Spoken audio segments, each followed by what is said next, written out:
Hi everyone.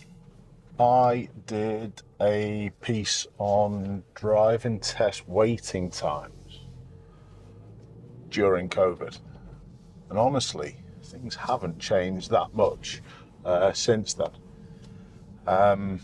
We've recently had a little bit of an update from the Transport Secretary about measures that are going to be put in place to try and sort this problem out. But honestly, I think they're absolutely peeing in the wind. None of the measures that they've put in over the past few years have done absolutely anything to shorten the waiting lists. In fact, in some areas, they have actually got longer, which is absolutely ridiculous. What have they done? Well, they've put a few things into place. They've tried to recruit more examiners. That would obviously fix the problem, because if you've got more examiners to take more tests, you can then hopefully get the waiting list down. But I'm going to come on to a little issue with doing this. In fact, no, I'm going to talk about it now. I'll go on to the other points shortly. Examiners are leaving the job left, right and centre. They simply are. Not sure of all the reasons why. I know of a few who are leaving the job, and one thing that came up was the wages, and to be honest, the money that they get paid.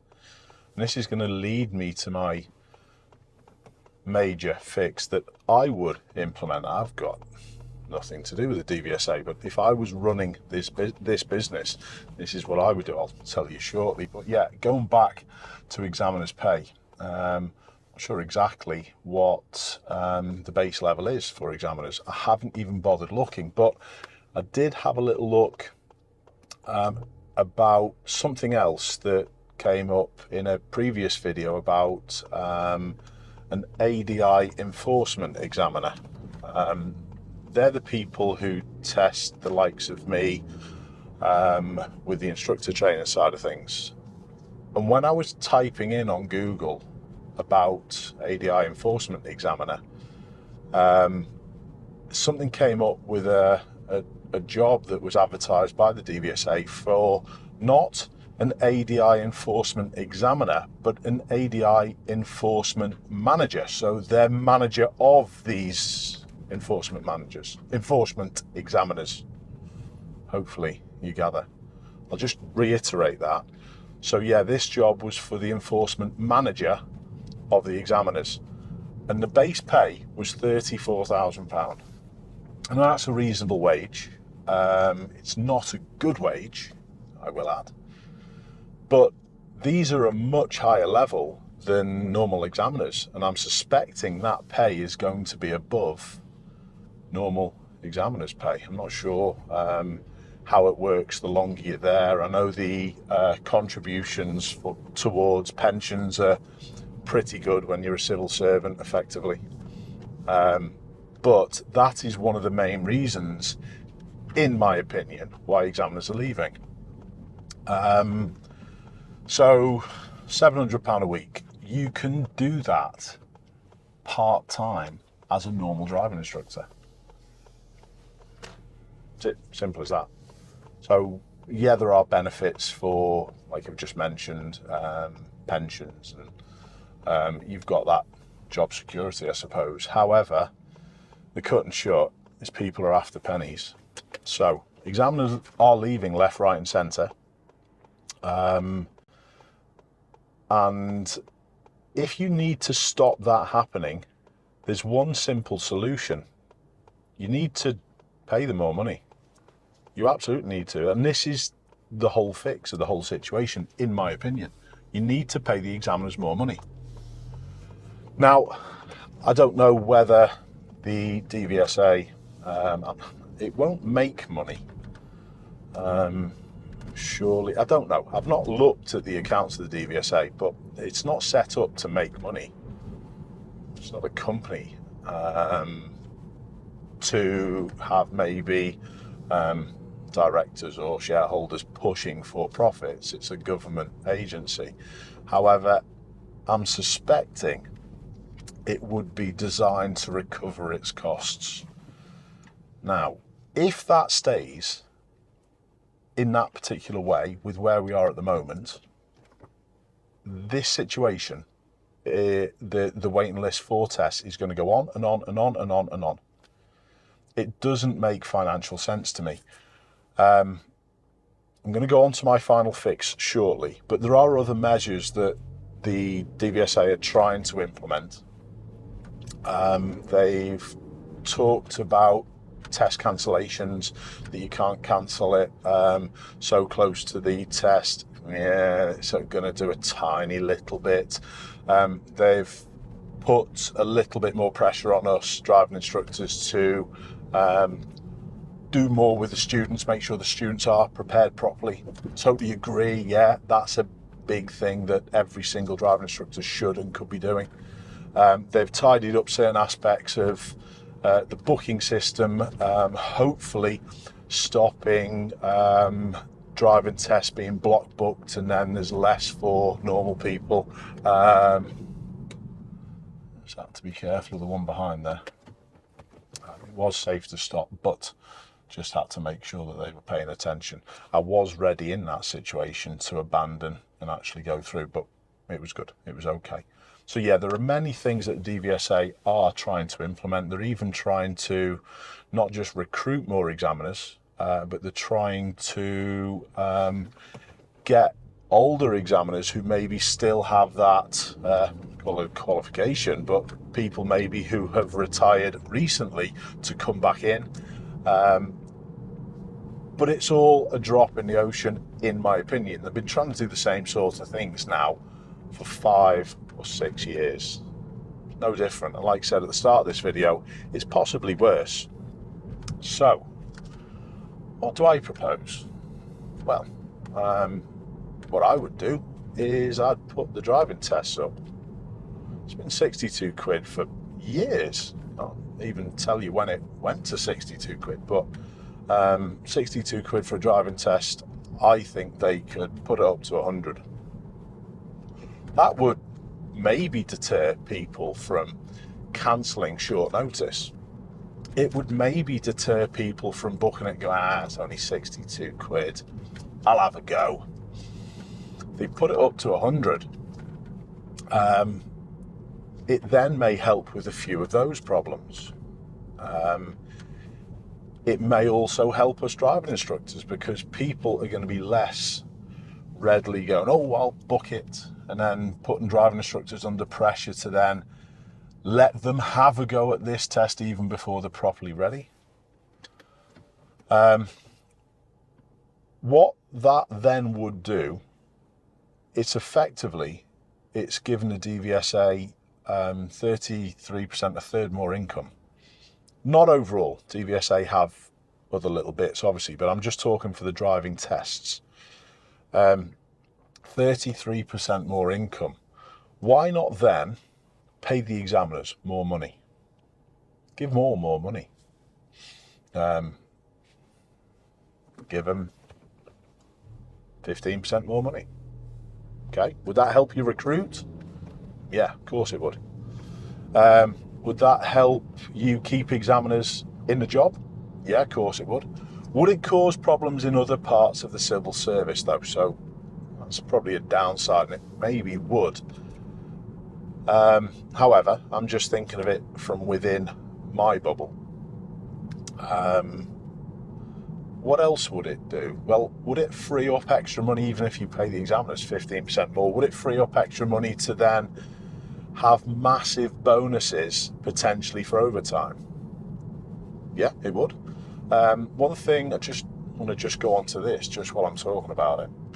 One thing that I did years ago was I added a £3 surcharge for evening and weekend lessons onto the price of the normal lesson through my driving school. What was my reasoning behind that? It wasn't to just try and take more money from the customers. No, Absolutely not. It was done so I was trying to encourage my instructors to work more evenings and weekends, so the people who did work Monday to Friday, 9 to 5, could actually have a chance for driving lessons as well. It's the same sort of thinking with this. I think if you put the driving test up to £100, it could very well, I wouldn't say quickly, but I think it could start solving a few of these problems. I'll be really interested to know your opinion. Do you think that would be a decent way of doing it? Possibly. Are we then, by doing that, protecting the driver training industry going forward? Possibly. I also do know that ADI enforcement examiners are not necessarily happy with conditions that they work under.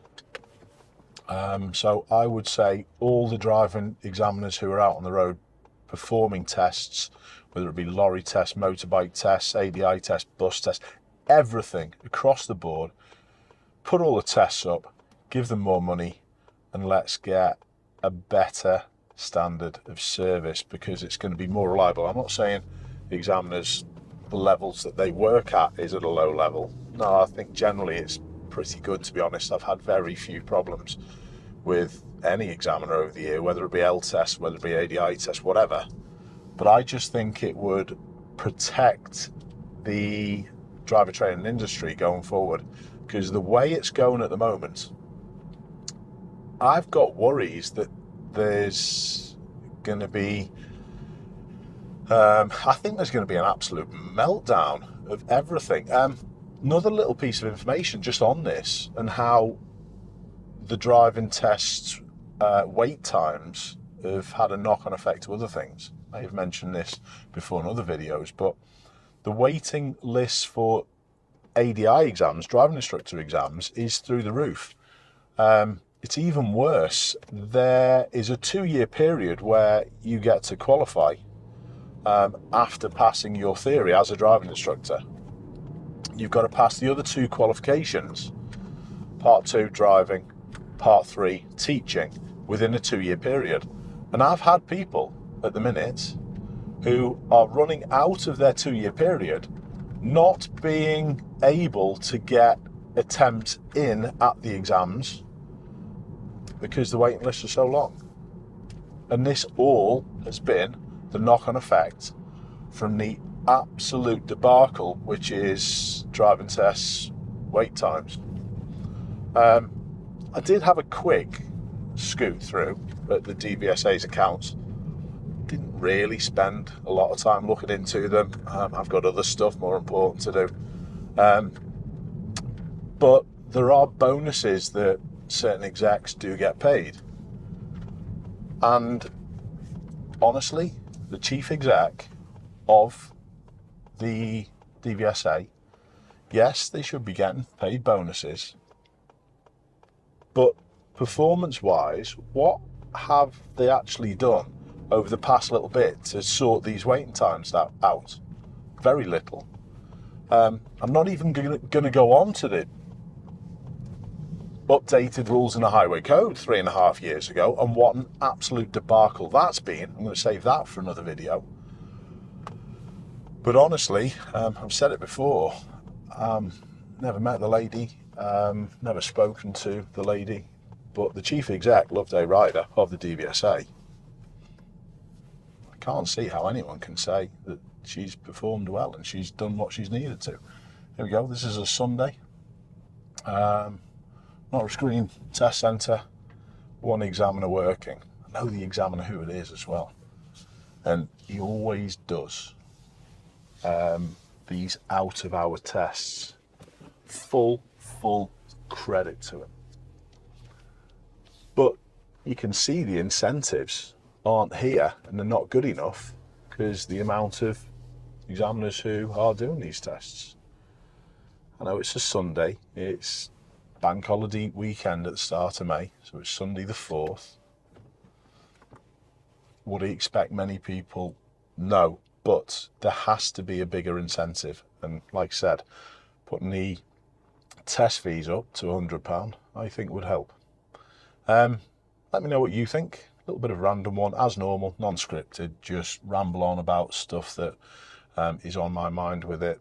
But I will be really interested on your opinion and hearing whether the stuff that I've sort of like give people an idea out about, do you think it would work?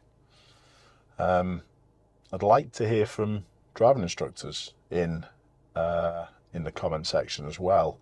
That would be really nice to hear your opinion. I don't think it would affect students that much. I think at the end of their learning process, if they had to pay another 38 quid for a test, I don't think that would be a massive issue. It's like less than a lesson.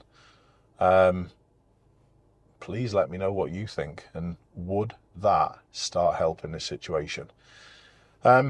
Keep safe. I'll see you all soon.